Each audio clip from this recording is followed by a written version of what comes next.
আমার নাম মার্শাল টিটু।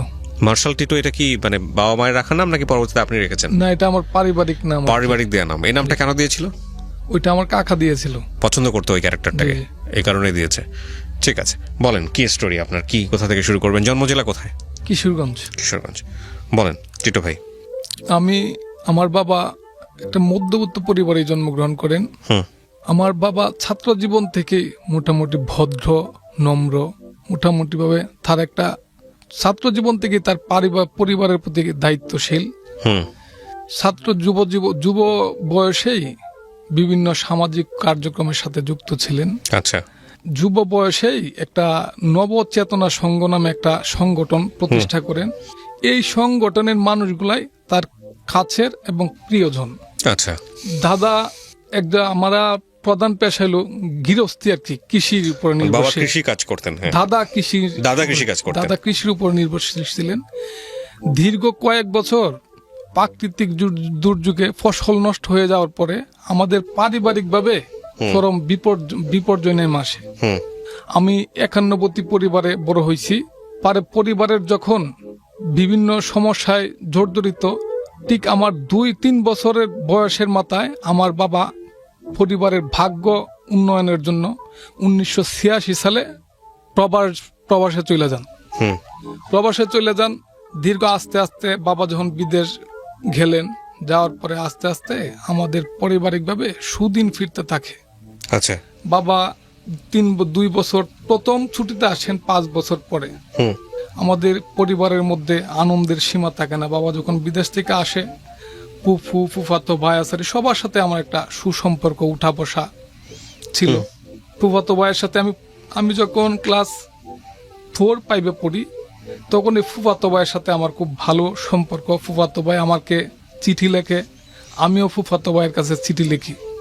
এবার ফুফাতো ভাই, ফুফাতো বোন সবার সাথে একটা সুসম্পর্ক, ফুফু মামা।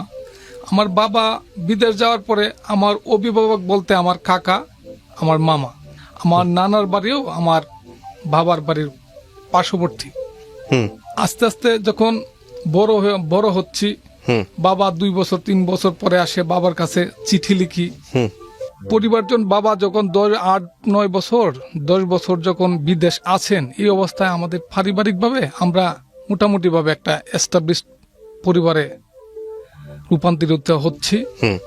এই অবস্থায় 1994 সালে আমার কাকা বিবাহ বন্ধনে আবদ্ধ হন। আচ্ছা। আমার কাকা ভালোবেসে বিবাহ করেন চৌধুরী পরিবারে। চৌধুরী পরিবারে বিয়ে করে বাবা, কাকা এত বড় পরিবারে বিয়ে করছে। বিয়ে করার পরে কাকিমাও আমাদেরকে তেমন অ্যাকসেপ্ট করতে পারে নাই, আমরাও তাকে এরকম ভাবে মূল্যায়ন করতে পারি নাই। ঠিক আছে, আস্তে আস্তে পরিবারের প্রথম ভাঙন ধরে, একান্নবর্তী পরিবারের প্রথম ভাঙন ধরে। আচ্ছা। ঠিক কাকা যখন ভালোবেসে বিয়ে করে, ঠিক এর কিছুদিন পরেই আমার ফুফাতো ভাই আমার মায়ের 10 ভরি স্বর্ণ চুরি করে নিয়ে যায়। আচ্ছা। 10 ভরি স্বর্ণ চুরি করে নিয়ে যায়। তখন স্বর্ণ চুরিটা কেন্দ্র করে ওই ফুফুর সাথে আমাদের পরিবারের দূরত্ব বাজে। ফুফুর বাড়ি একই গ্রামে। ফুফাতো ভাইয়ের সাথে, ফুফুরার সাথে, এই পরিবারের সাথে আমাদের সাথে সম্পর্ক নাই, এই কাকার সাথেও সম্পর্ক নাই। ফুফাতো ভাই আমাদের সাথে যখন সম্পর্ক নাই, তো এলাকার একটা প্রভাবশালী একটা চক্রের সাথে জড়িত হয়ে গেছে। জড়িত হয়ে যাওয়ার পরে আস্তে আস্তে ওই ফুফাতো ভাইটা বিভিন্ন রকম পারিবারিক সামাজিক আগ্রাসন চালাচ্ছে। আমরা বড় হয়েছি, আমি খুব বড় হয়েছি একটা প্রতিকূলতার মধ্য দিয়ে। একদিকে যে আমার খুব কাছের মানুষ ছিল কাকা, উনার সাথে সম্পর্ক নাই। দ্বিতীয় ফুফাতো ভাই যে আছে, তারা আমাদের এন্টি। এরপরে কাকা যে বিয়ে করছে চৌধুরী বাড়িতে, এই চৌধুরী পরিবারও আমাদের এন্টি। তখন কাকা যে সেজু কাকা আছে, সেজু কাকা পলিটিক্স করে, এলাকার মধ্যে মোটামুটি ভাবে পলিটিক্সটা করে। এইভাবে চলতে আমাদের কাকা চলে যাওয়ার পরেও আমি মূলত এই সেজু কাকার কাছ থেকে আমি সেজু কাকার লোক হয়ে যাই। বাবা কাছে চিঠি লিখি, কাকায় চিঠি লিখে দেয়। এই চিঠিটা আমি আবার ড্রাফট করে আমি আবার এই চিঠিটা পাঠাই। এই আমার চিঠিটা কাকা যে চিঠিটা লিখে দেয়, এই লেখা চিঠিটাই আমি ড্রাপ কইরা আবার বাবার কাছে পাঠাই। বাবার কাছে আমি সবসময় সেজু কাকার সবসময় ভালো প্রশংসা করি। এইভাবে সেজু কাকা বাবাকে নিয়ন্ত্রণ করে, আমার মাধ্যমে বাবাকে নিয়ন্ত্রণ করে। আমাদের চাচারার কাছ থেকে পাওয়া না পাওয়ার কোনো অভিযোগ নাই। এভাবেই চলতেছে সংসার। 2002 সালে আমার কাকা, দ্বিতীয় কাকা বিয়ে করে আমার আপন চাচাতো খালাকে। আমার বাবা 1996 সালে চেয়ারম্যানই নির্বাচন করেন। আচ্ছা, চেয়ারম্যানই নির্বাচন করতে যখন আসছে, তখন এলাকার মধ্যে সবাই চেষ্টা করতেছে যে 2 জন থেকে 1 জনকে, 2 জন দাঁড়াইছে, 2 জন দাঁড়াইছে, 2 জনের মধ্যে 1 জন করার জন্য। আচ্ছা, 1 জন করে এলাকার গণ্যমান্য ব্যক্তিবর্গ যারা আছে সবাই চেষ্টা করতেছে যে 1 জন করার জন্য। পরে আবার এলাকার গণ্যমান্য মুরব্বী যারা আছে সবাই আমাদের বাড়িতে গেছে। বাড়িতে যাওয়ার পরে কইতেছে যে আমরা এই বছর তোমাকে রিকোয়েস্ট করতেছি, তুমি নির্বাচন করো না, উমুকরে এই বছর ছাড়ো, সামনের বছর তুমি নির্বাচন করবা। তো মোটামুটি ভাবে বাবা মাইনা নিছে। মাইনা নেওয়ার পরে বাবা বলছে যে আপনারা আমার বাড়িতে দাওয়াত খাইবেন, আগামীকালকে আমার বাড়িতে দাওয়াত খাইবেন, ঠিক আছে, আমি নির্বাচন করব না। তখন কি করছে, মুরুক টুরুক কিনতে টিনতে গেছে, বিকালবেলা বাজার টাজার করবে, অনেক টাকার বাজার টাজার করবে, এলাকার গণ্যমান্য ব্যক্তিবর্গকে খাওয়াবে। কিন্তু তখন এই অবস্থায় মানে এন্ট্রি পক্ষ, বাবার যে এন্ট্রি পক্ষ আছে, ওরা বলতেছে যে না, এইভাবে হবে না, আপনারাও নির্বাচন করেন, আমিও নির্বাচন করি। এই মুহূর্তে তখন তো মানে এটা একটা প্রতিহিংসা পর্যায়ে চলে গেছে। নির্বাচনটা প্রতিহিংসা পর্যায়ে চলে গেছে। আমার বাবা নির্বাচনের রানিং অবস্থায়, নির্বাচন চলতেছে, আমার বাবা জানে যে নির্বাচনটা ফেল করবে, পরাজয় বরণ করবে। তখন এই মুহূর্তে আমার বাবা আবার বিদেশ, রানিং অবস্থায় আমার বাবা আবার বিদেশ চলে গেছে। গিয়া 2 মাসের ছুটি আসিল, এটারে আরো 2 মাস মানে ভাড়ায় নিয়ে আসছে। পরে নির্বাচন হইলো। নির্বাচন হওয়ার পরে আমার বাবা মানে পরে দুজনেই নির্বাচনে ফেল করছে। আপনাদের গ্রামের? হ্যাঁ, আমাদের এলাকা ওয়ার্ডের 2 জনেই ফেল করছে। তা আমার বাবা তো আগেই জানতো নির্বাচনটা মূলত প্রতিহিংসার নির্বাচন। তো আমি 2000 সালের এসএসসি পরীক্ষার্থী ছিলাম। 2000 সালের এসএসসি পরীক্ষা বাবা যখন নির্বাচন করার পরে আমাদের যে এই পরিবারটা আমার ব্যক্তিগতভাবে আমার সাথে বিভিন্ন রকম সমস্যা। আপনার তখন বয়স কত? আমার বয়স তখন হলো 15 বছর। আচ্ছা, 16 বছর। হঠাৎ মানে তারা, আমি ছোটবেলার থেকেই মানে ভয় ডরহীন একটা মানুষ, খুবই চঞ্চল, খুবই। তখন আমাকে তাদের মেইন হলো যে আমাকে দুর্বল করে তারা করা, বিভিন্ন হেয়া প্রতিপন্ন কইরা মানে ভয় ঢুকানো, মানে তাদের সাথে নেওয়া। তখন আমি ব্যক্তিগত পর্যায়ে আমি তাদের সাথে মানে বিয়ে, মানে বিভিন্ন রকম বিয়ে টিয়া হয়েছে। আমি বুঝি নাই আপনার কথা। কিসের সাথে নেওয়া? পরিবারের সদস্যই তো আপনি, আপনাকে সাথে নিবে কি? আমার বাবা যারা এনটি পক্ষ যারা আছে, এনটি পক্ষ মনে করেন যে নির্বাচন করার প্রতিহিংসার নির্বাচন হয়েছে, আমি তার ছেলে, এই হিসাবে মানে তাদের সাথে আমাদের প্রতিহিংসার দেয়ালটা খুব চরম মাত্রায়। আমরাও এদেরকে মোটামুটি ভাবে, তারাও আমাদেরকে ভালো চোখে দেখে না, আমিও তাদেরকে ভালো চোখে দেখি না। কেন দেখেন না? এটা একটা ভিন্ন একটা প্রেক্ষাপট, এটা আপনাকে বলতেই হয়। ও যে আমার বাবার যে প্রতিপক্ষর যে ভাই আছে, ও একটা অনৈতিক কাজ করছিল, যেটা আমি মানে প্রত্যক্ষভাবে আমি এটা দেখছিলাম আর কি, যে উনি এই কাজটা করছে, তার সাথে আরেকজন আছে আর উনি। তো আমি প্রত্যক্ষ হওয়ার পরেই মানে আমি কি কাজ প্রথম অবস্থায় বুঝি নাই যে কাজটা কি করছে। তখন আমি যখন করলাম, পরে করলাম যে সে এরকম কাজটা অনৈতিক কাজটা করছে। তখন থেকেই মানে ওই কাজটা মানে আমাকে দুর্বল করার মতো বিভিন্ন রকম, তারা মোটামুটি ভাবে একটা এস্টাবলিশ রাজনৈতিক ক্ষমতাশীল মানুষ, ঠিক আছে।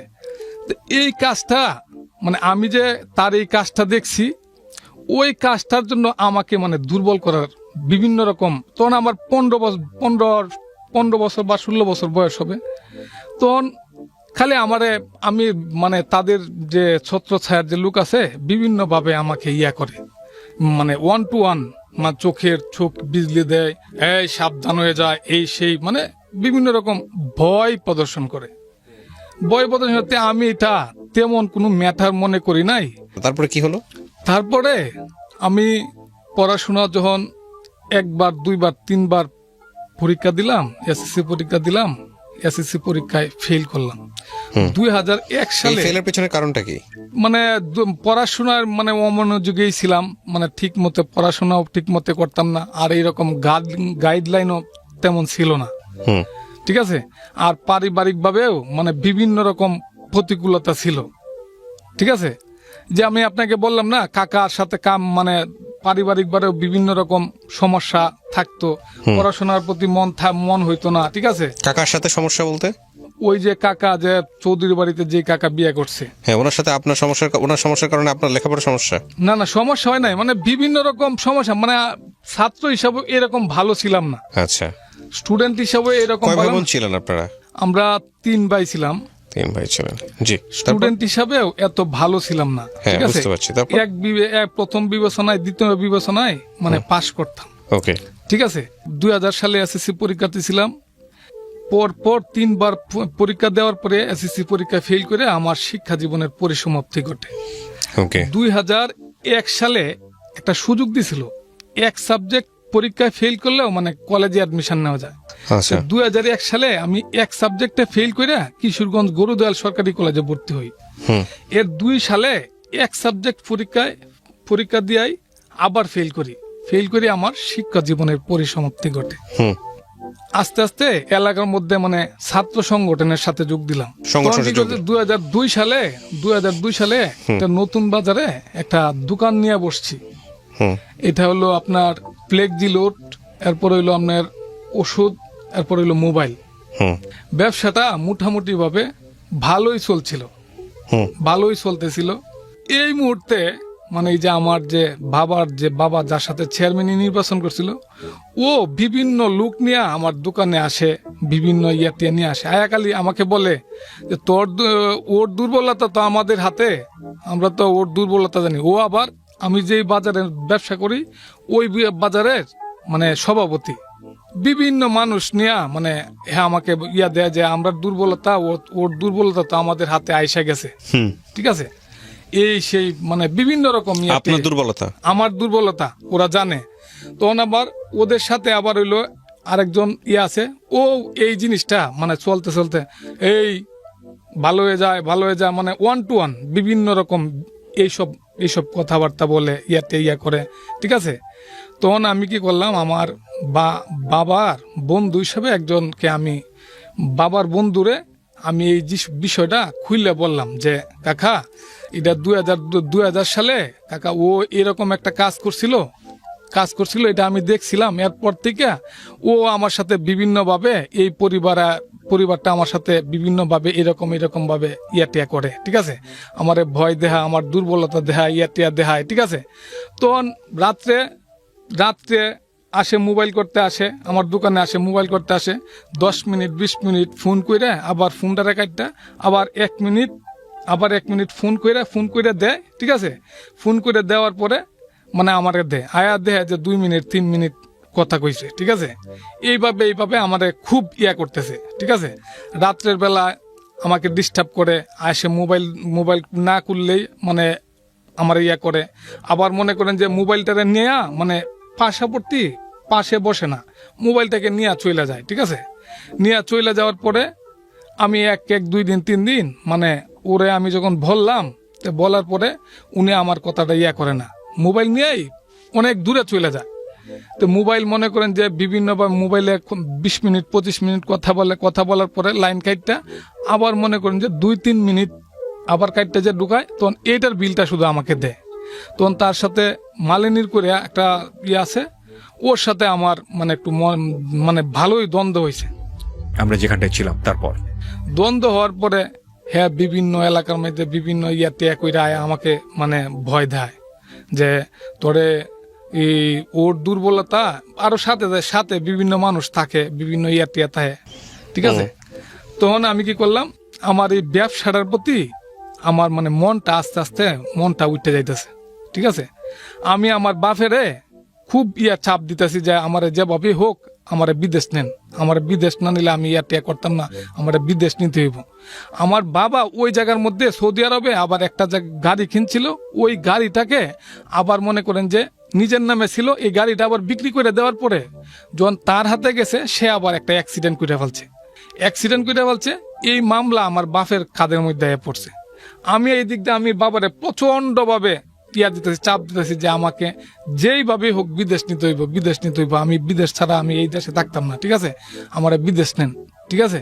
তখন বাবা অনেক চেষ্টা করতেছে কিন্তু কোনো চেষ্টাই মানে পারতেছে না। বাবা শুধু বাড়িতে যে বলে শুধু এরকম কি হয়েছে, কি ঘটনা ঘটছে যে আমার এরকম ভাবে চাপ দিতেছে বিদেশ যাওয়া লাগবে, বিদেশ নিতেই হবে, কি হয়েছে। আমি তো আর এই কথা বলি নাই, আমি শুধু বাবার বন্ধু হিসেবে ইসলাম কাকার এই মানে প্রকৃত ঘটনাটা বইয়ে খুইলা বলি, ঠিক আছে, খুইলা বলি। বাবা বিদেশ আমাকে শেষ পর্যন্ত বিদেশ নিতে পারে নাই। তখন আমি আমারে বলছে যে পাসপোর্ট করার জন্য পাসপোর্ট করলাম, বিদেশ যাব। তখন দোকানটাও আস্তে আস্তে দোকানটাও ক্লোজ করে ফেললাম। দোকানটা যখন ক্লোজ করে ফেললাম আস্তে আস্তে দোকান ছেড়ে দিলাম। আমার আগে যখন মনে করেন যে আস্তে আস্তে দোকানটা ছেড়ে দিছি, তখনই আস্তে আস্তে মানে আগে দোকান রানিং অবস্থায় টুকটাক মনে করেন যে স্টিক হিসাবে নেশা টেশা করতাম। আচ্ছা, কি খাইতেন? সিগারেটের ভিতরে ভইরা আপনার মনে করেন যে স্টিক বানায় শুরু করা আর কি। এটা 2001 সাল থেকে শুরু হয়েছে। দোকান ব্যবসা যখন ছাইড়া দিলাম, বিদেশেও যখন যাইতে পারলাম না, তখন মানে আস্তে আস্তে আস্তে আস্তে মানে নেশার জগতে পুরা বেবুড়ি হয়ে গেছি। এলাকার মধ্যে ঘোরাফেরা করি, ঠিক আছে, সিগারেট স্টিক টুক খাই। পরে আস্তে আস্তে আস্তানার মধ্যে মানে নেশা করি, গাজার নেশা, এরপরে হইলো আপনার মদের নেশা। বন্ধু বান্ধব নিয়ে উড়াদুরা কইরা ঘোরাফেরা করি, ট্রলার দিয়া মনে করেন যে যাই গিয়াসউদ্দিন কাকার বাড়িতে, মদ খায়া আসি। বন্ধু বান্ধব যে আছে এই চিৎকার করি, কবিতা আবৃত্তি করি, বিভিন্ন রকম কবিতা আবৃত্তি করি। আবার মনে করেন যে কিছু মানে কবিতার মতো কিছু মিনিং সেন্টেন্স বানায়া মনে করেন যে এই দিয়েও আবৃত্তি করি, ঠিক আছে। এবার মোটামুটি এইভাবে এই নেশার জগতে আস্তে আস্তে যখন নেশা কাইতে জড়াই বললেন, আস্তে আস্তে নেশার জগতে জড়িয়ে পড়তেছেন। হ্যাঁ, আস্তে আস্তে নেশার জগতে জড়িয়ে পড়ি। এইভাবে নেশার জগতে যখন জড়িয়ে যায় তখন মনে করেন যে আস্তে আস্তে মনে করেন যে একবারে নেশার জগতে হারাই যাচ্ছি। নিজের যে একটা কোনো অস্তিত্ব আছে এটাও আস্তে আস্তে ভুইলা যাচ্ছি। নিজের যে একটা জগৎ আছে এই জগৎটাও আমি ভুইলা ফেলাইতেছি, ঠিক আছে। নেশা টেশা করি। বাবা মনে করেন যে 24 বছর পরে একবারে শেষ করে বাবা বিদেশ থেকে আসছে বাড়িতে। আর আমি যে নেশা টেশা করি মানে আমি সবচেয়ে বেশি আমার জন্য খুব ডিস্টার্ব ফিল করছে আমার মা। আমি মারে খুব ডিস্টার্ব করছি। এই টাকা লাগবেই, ঠিক আছে। আর টাকাটা আমার জন্মের পর থেকে আমি টাকার কোনো অভাব দেখি নাই, ঠিক আছে। মানে টাকার কোনো অভাব দেখি নাই। আর বিভিন্ন রকম নেশা টেশা করে আসি। আস্তে আস্তে নেশার পাশাপাশি নেশার জগতে যখন জড়ায় যাই, এইভাবে মানে জীবনটা যে আসলে কিছু করতে হবে, মানে জীবনটা এইভাবে জীবন যাবে না, এটা মানে তেমন কোনো কাজ করে নাই। এই সেন্সটা আছে না যে আমার। তবে বারবার বাবা 24 বছর পরে বাবা বাড়িতে আসছে, দেশে আসার পরে দেখে আমাদের পরিবার তো আস্তে আস্তে যে পরিবার ছিল সব আলাদা হয়ে গেছে। তার 2টা সন্তান, আমরা যে 2টা সন্তান আছি, এই 2টা সন্তানের কেউই মনে করেন যে এসএসসিটাও পাস করতে পারি নাই। খুব ইম্পর্টেন্ট পয়েন্ট। হ্যাঁ, কি বাবা যখন বিদেশ থেকে আসছে, আয়সা 24 বছর বাবা বিদেশ করে আসছে, 24 বছর বিদেশ করে আসা দেখে মানে আমি আমার ভাই 2 জনের মধ্যে একজনও এসএসসিটাও পাস করতে পারি নাই।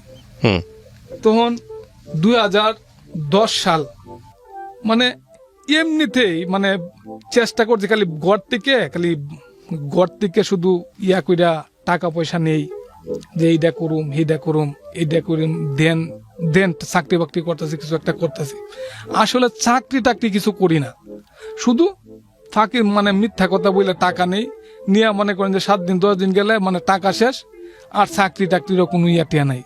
আর এরকমও কোনো গাইডলাইন নাই যে আমাকে একটা গাইডলাইন দিবে বা সঠিক কোনো একটা গাইডলাইন পাবো বা আমাদেরকে টাইনা তুলবে, এরকমও কেউ নাই। আস্তে আস্তে সব হারায় ফেলাইছি। ঠিক আছে, 2000 সালে একটা মামলার মধ্যে পড়ি। 2000 সালে একটা মামলার মধ্যে পড়ি। এই মামলার মধ্যে আমাদের দূর সম্পর্কের একটা আত্মীয় আমাদের এই মামলার মধ্যে পড়ে। ঠিক আছে, 2000 সালে একটা মামলার মধ্যে পড়ি। এই মামলার মধ্যে আসামি হয়, তো ওর সাথে মোটামুটি একটা মামলার হাজিরা দেই। প্রায় 7-8 বছরে একসাথে মামলার হাজিরা দিছি। হাজিরা দেওয়ার পরে তার সাথে একটা সুসম্পর্ক, ভালো সম্পর্ক চলতেছে। তো ওরে বললাম যে একটা কিছু তো করতে হইব, তে কেমনে কি করি কিছুই তো মাথার মধ্যে কিছুই তো আসতেছে না, একটা কিছু করলে ইয়া করে।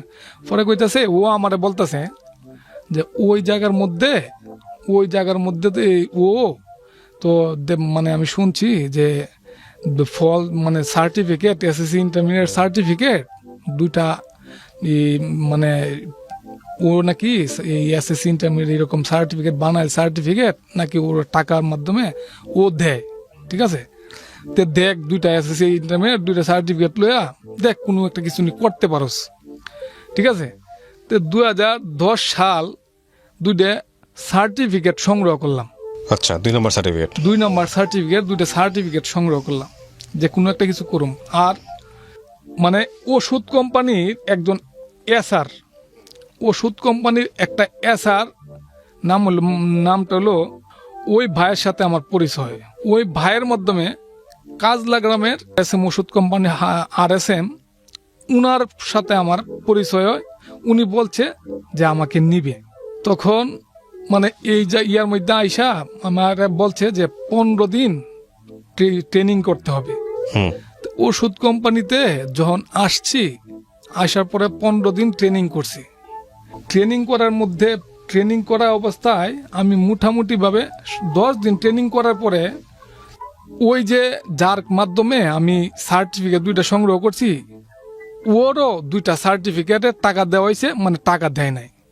ঠিক আছে, তখন কি করছে, ও আমারে ফোন দিছে যে ওই যে তোর যে সার্টিফিকেট যা যেন থেকে লইছস, আমার সার্টিফিকেটগুলাও আমার খুব দরকার। ওই লোক নাকি ঢাকায় আছে। ঠিক আছে, তো তুই ভাই যেভাবে হোক সার্টিফিকেটটি সংগ্রহ কর, আমার খুব দরকার। ওকে, তখন আমি কি করলাম, আমার ট্রেনিং শেষ হওয়ার পরে ওই ব্লু কারে আমাকে ফোন দিল। ফোন দেওয়ার পরে আমি ওর সার্টিফিকেটটি কালেক্ট করলাম।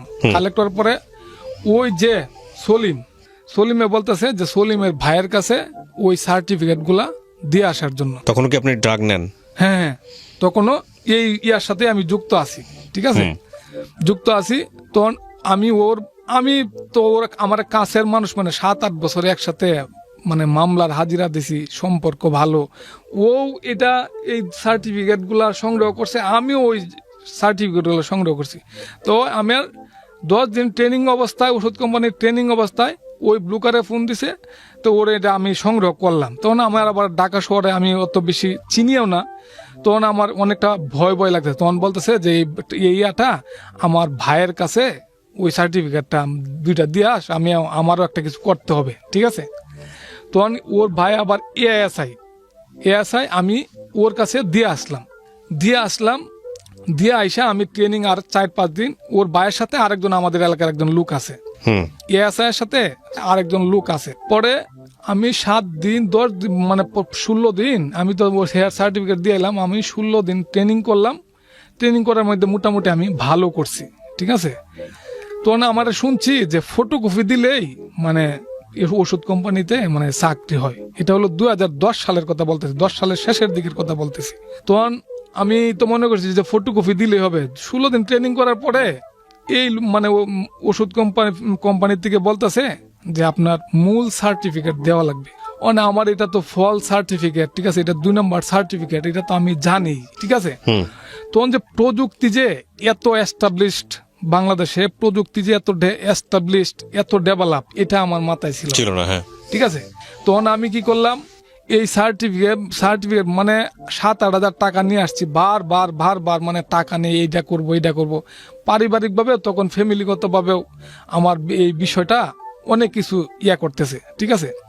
পরে করে দিই যে 2টা সার্টিফিকেট যে দেই, তো চেষ্টা করে ট্রাই করে দেখি যে এই সার্টিফিকেটগুলো যদি দেওয়ার পরে যদি না ধরতে পারে তাইলে তো হয়েই গেল।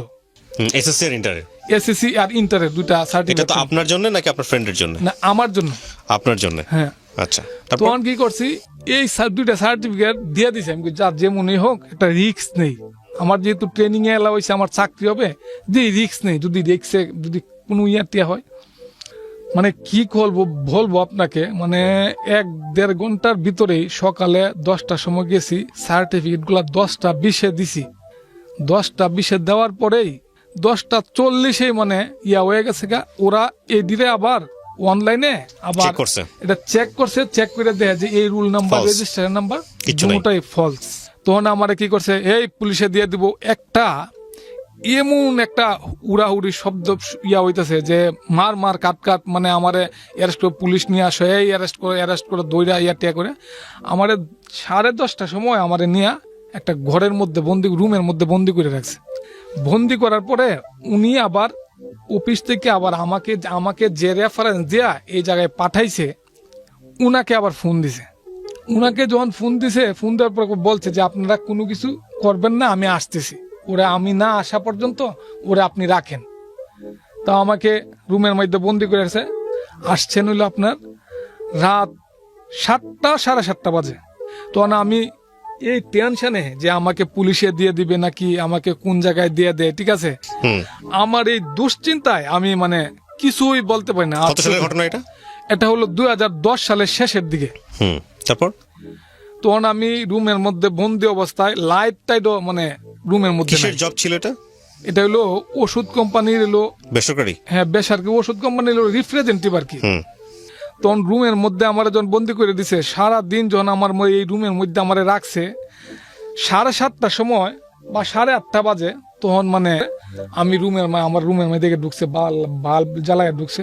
তখন আমি চোখেই আমি কিছু কুয়াশা দেখতেছি, আমি কিছুই চোখের মধ্যে কিছুই বাসে না। তখন আমার বলতেছে আমি বসার পরে সে আমাকে বলতেছে, আমি তোমার কি এমন ক্ষতি করছিলাম যে তুমি আমাকে এরকম ঘটনাটা ঘটাইবা? তুমি তো আমারে বলতে পারতা, তুমি যে পড়াশোনা করো না, এসএসসি ইন্টারমিডিয়েট ফার্স্ট না, এটা তো আমি জানলে তোমাকে কি আমি এখানে পাঠাইতাম? এইখানে তো আমাকে মানে তারা লজ্জাই দিতেছে যে আপনি এরকম লোকেই পাঠাইছেন, মানে ফল সার্টিফিকেট ইয়াতে আইছে। আমি পরে আমার উনি বলতেছে যে তুমি যা করছো ভালো করছো, কিন্তু আমি তোমার কাছ থেকে এটা আশা করতে পারলাম না। আমি খুবই কষ্ট পাইছি। তখন উনি কি করছে, আমি কোনো মতে আমি সিঁড়ি কইরা আমি আসছি ঢাকায়। আমি যে রুট পর বরাবর আসছি, আমি কোন জায়গায় যাব, আমি কোন জায়গায় ছিলাম, আমি কোনো মানে সেন্সেই করতে পারতেছি না। তখন কি করছে, গাড়ির মধ্যে করলাম, গাড়ির মধ্যে যেই গাড়ি পাইছি এই গাড়ির মধ্যে উঠে গেছি। আচ্ছা, আমি যে কোন জায়গায় ছিলাম, আমি কোন জায়গায় যাব, এইটুকু আমার সেন্সে একবারেই নাই। তখন কি করছে, আমি গাড়ি উঠে গেছিল নারায়ণগঞ্জের গাড়ি উঠে গেছি, একবারে লাস্টের সিটের কোনার মধ্যে বসছি। বসার পরেই মানে আমি ঘুমায় গেছি একবারে। নারায়ণগঞ্জের গাড়ি একবারে নারায়ণগঞ্জের এই শেষ নারায়ণগঞ্জের যে জায়গার মধ্যে স্ট্যান্ড আছে, যে জায়গার মধ্যে থামে, ওই জায়গার মধ্যে গিয়া গাড়ি থামছে। গাড়ি থামার পরে আমি সব যাত্রী তো চলে গেছে, সবাই করে গেছে। আমি যে এখানে আছি, গাড়ির হেল্পার কেউ বলতে পারে না। আমি সারা রাত এইভাবে সেন্সলেস অবস্থায়, মানে গুম অবস্থায়, মানে আমি সারা রাত এই গাড়িতে ছিলাম। কেউ হয়তো আমার অনেকেই মনে করছে যে কোনো নেশা টেশা কইরা এখানে আসছে কিনা, ঠিক আছে। তখন আমি আসলে কোনো কিছু এই যে আমার সারাদিন আবদ্ধ করে রাখছে, আমি কিছু আর জীবনে এরকম পরিস্থিতির মুখোমুখি হই নাই, ঠিক আছে। আমার মনে হয়েছে যে আমার পুলিশে দিয়ে দিবে। আমার এই যে ভয়, মানে মান সম্মানের ভয় আর জেল জুলের ভয়, আমি মানে অনেক ঘাবড়ায় গেছি। সকালে যখন গাড়ির 2জন মানুষ আসছে 9টা 10টার সময়, আমার ডাইককে কইরা মানে ইয়াটিয়া করে উড়াইতেছে। তখন আস্তে আস্তে আমি একটু তখন আমি ইয়াটিয়া করতেছি যে আমি কই আছি আমি নিজেই কইতারি না। তখন ঘন্টা কানেক 1.5 ঘন্টা পরে সেটা তারা তুইলে আমার একটু পানি খাওয়াইছে, বিস্কিট টিস্কিট খাওয়াইছে এই স্টপেজের মানুষে। তখন আস্তে আস্তে আমার একটু সেন্স আসতেছে, ঠিক আছে। তখন আমি ওনারকে জিজ্ঞাসা করতেছি যে এটা কোন জায়গা, পরে বলতেছে যে এটা তো নারায়ণগঞ্জ। পরে আমি বললাম তে আমি মোটামুটি ভাবে একটা লাইন নিয়ে আছি, আমি তো আর অন্য কোনো ইয়াতে যাই নাই, ঠিক আছে। তে এক লোকে ওই স্টপেজের একটা মানুষে আমার নিয়ে গোসল পানি টানি দিল। আমি আস্তে আস্তে আমার একটু মোটামুটি সুস্থ ইয়াতে আইতেছে। তখন আমি গোসল টুসুল করাইলো, গোসল টুসুল ইয়াতে করে তেল তেল দিল, মাথা দিয়ে টিয়া দিল। এই দিন ওই মানে বাসের যে বাস স্ট্যান্ডের এখানে যে লোকের কাছে আমার পরিচয় হয়েছে, এই লোকের বাসাতেই মানে সারাদিন থাকলাম। সন্ধ্যা 7টার সময় আমি ওই জায়গার থেকে রওনা দিলাম। আমি যে আমার বন্ধুর বাসার থেকে আইসা ট্রেনিং করতাম এই জায়গার মধ্যে আসলাম। আমার বন্ধুর এখানে যে থেকে ট্রেনিংটা করছি, ওষুধ কোম্পানি 16 দিন ট্রেনিং করছি, তারে আমি এইসব বিষয় কিছুই বলি নাই, না বইলা আমি বাড়িতে চলে গেছি। এর পরের দিন আমি বাড়িতে গেছি আমি চরম অসুস্থ বাপ, শরীরে মানে খুব দুর্বল। কিন্তু বাড়ির মধ্যে কাউরেই কোনো কিছু বলি নাই যে এইসব বুঝতে দেয় নাই যে এরকম ঘটনা যে ঘটছে, আমি কিছুই বুঝতে দেই নাই। তখন কি করছি, 7 দিন 8 দিন 9 দিন 10 দিন গেছে। 10 দিন গেছে যাওয়ার পরে আমার কাছে মানে একটা নদীর মধ্যে হাঁটতেছি, ইয়াটিয়া করতেছি, মানে আমার ইয়াটিয়া হইতেছি এরকম মানে নিজের ভিতরে কেরা জানি কাজ করতেছে যে আবার পড়াশোনা করার জন্য। এটা গ্যাপ কত বছরের? 12 বছরের। 2000 সালের ঘটনা আর হলো 2010 সাল। মানে এই 12 বছর আপনি কি কি করেছেন? 12 বছরের ভিতরে এই শুধু এই যে এই একবার 2002 সালে ফার্মেসি দিছি। ফার্মেসি দেওয়ার পরে ফার্মেসি চেঞ্জ হয়ে গেছে। চেঞ্জ হওয়ার পরে আসছি না মানে এক মামুর কাছে আসছি ইয়াতে নেত্রকোনা আসছি কিছু করতে, কিন্তু মামু কোনো কিছুই মানে বলতে গেলে তার কাছে জুড়ে হয়েছি, ঠিক আছে। অনেক চেষ্টা করছে, উনিও চেষ্টা করছে, কিছুই করা হয় না। আপনি এসে সিদ্ধান্ত নিলেন আপনি এসএসসি পরীক্ষা দিবেন। হ্যাঁ, পরে আমি মানে আমার ভিতরে একটা ইয়ে হয়েছে যে আমি পড়াশোনা আবার করবো। পরে আপনি কি বিয়ে শাদী করছেন? না, আমি তখন বিয়ে শাদী করেন নাই। তারপর তখন আমি 2010 সালে একটা রেজিস্ট্রেশন করলাম।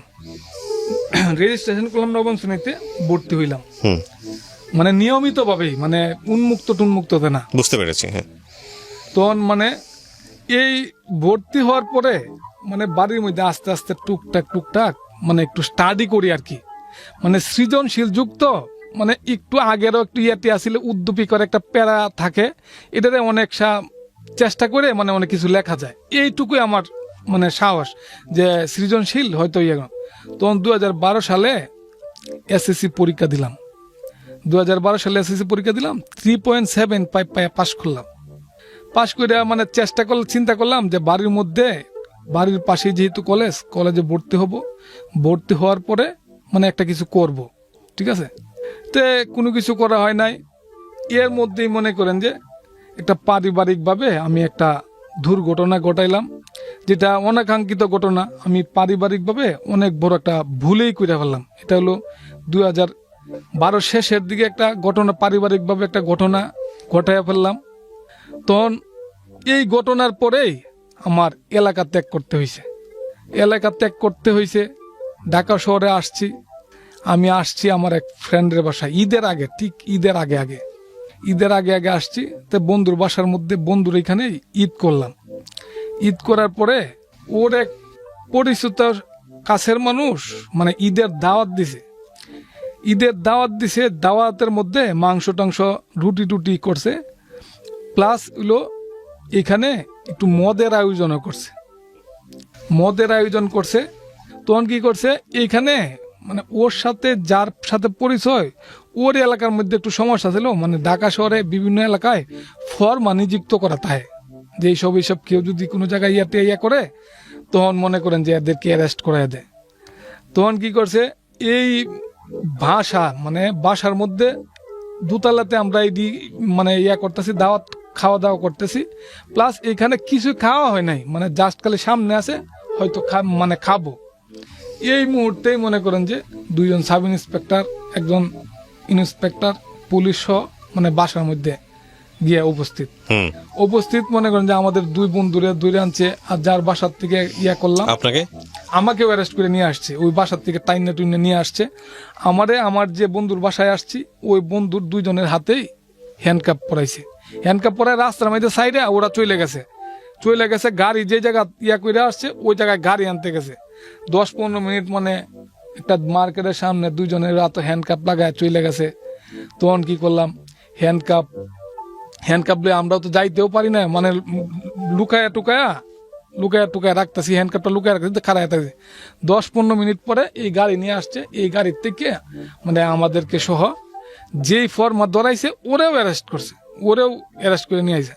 এই অর্ধেক রাস্তা আইসা মানে ওরে সাইডে দিছে, পুলিশের সাইডে দিছে, যে আমাদেরকে অ্যারেস্ট করাইছে আমাদেরকে সাইডে দিছে। সাইডে দেওয়ার পরে আমাদেরকে মনে করেন যে সারা রাত থানার মধ্যে রাখছে 2 জনে থানার মধ্যে, থানা হেফাজতে। তখন সকালবেলায় আমাদেরকে চালান করে দিছে। হ্যাঁ, জেলের মধ্যে প্রথম গেলাম। এই মানে জেল থেকে পরে আমাদেরকে সারাদিন, এরপরের দিন মানে চালান করে দিছে। সারাদিন গারদে থাকছি। বিকাল বেলায় আমাদের জামিন হয়েছে। পরে আসলাম বন্ধুর বাসাতে, খাওয়া দাওয়া কইরা। পরে অনেক চেষ্টা করে ফুফাতো ভাইয়ের মাধ্যমে এই নারায়ণগঞ্জে আসলাম। নারায়ণগঞ্জে একটা চাকরি করছি, একটা প্রাইভেট কোম্পানিতে মার্কেটিংয়ে চাকরি করছি। জেলে থাকলেন কতদিন? জেলে মানে অ্যারেস্ট করে নিছে, পরে যে গাড়ির থেকে মানে আমাদেরকে পরের দিন কোর্টে উঠে জামিন হয়ে গেছে। মানে কত টাকা জানি জরিমানা, 1 টাকা বা 2 টাকা এরকম মানে জরিমানা হয়েছে আর কি। ঠিক আছে, পরে এন থেকে বন্ধুর থেকে চলে গেলাম। ফুফাতো ভাইয়ের বন্ধুর মাধ্যমে একটা চাকরি, মানে মার্কেটিং একটা চাকরি শুরু করলাম। যেখানে মার্কেটিং এ চাকরি করি মোটামুটি ভাবে একটা বেতন টেতন পাই, নিজে থাকা চলা, মানে ভাইটারে একটু সাপোর্ট করি আর কি। একটা ভাই ফুটবল খেলে, ঠিক আছে, ওই ভাইটারেই শুধু মানে একটু সাপোর্ট করি, ঠিক আছে, খেলাধুলা করে। তখন মার্কেটিং এ চাকরি করতেছি। এইখানে এক ভাই, সে আমার এমনিতে বয়সের দিক দিয়ে জুনিয়র, কিন্তু সে একটা কোচিং সেন্টারে টিচারই করে, প্লাস হলো সে টিউশনই করে। ওই জায়গার মধ্যে আমি চেষ্টা করলাম যে আমি ইংলিশ কমিউনিকেটিভ ইংলিশ, এই ইংলিশটা আমি তেমন একটা ধারণা নাই। আগে আমি যখন পড়াশোনা করছি তখন এটা মানে প্রশ্ন ছিল, আমাদের উত্তর আনসার করতে হইতো, লিখতে হইতো। তখন এইখানে সে আমাকে মানে 2-3 মাস তার কাছে জনিয়া করার পরে আমার একটা আত্মবিশ্বাস বাইরে গেছে যে আমি ইংলিশে পাস করতে পারবো। ঠিক আছে, সে প্রায় 6 মাসের মতো মানে 6 মাসের মতো চেষ্টায় আমি মোটামুটি ভাবে 2014 সালের 4-5 মানে পরীক্ষার 4 মাস আগে বাড়িতে গেছি।